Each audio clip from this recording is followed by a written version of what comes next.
তামান্না করে দিল থেকে, সে যদি তার বিছানায়ও মরে আল্লাহ পাক ওটাকে শাহাদাত হিসেবে ধরে নেবেন।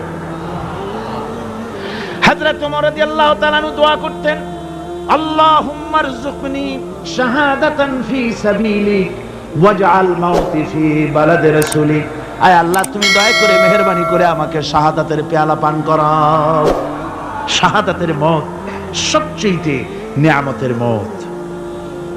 কিয়ামতের দিন এই শহীদ তার আত্মীয় স্বজনের ব্যাপারে ৭০ জন লোকের ব্যাপারে আল্লাহর কাছে সুপারিশ করার মতো পাওয়ার লাভ করবে।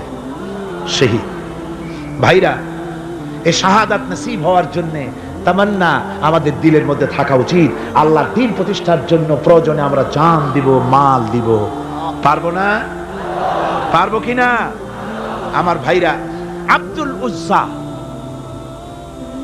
মক্কা শরীফে বাড়ি, ২০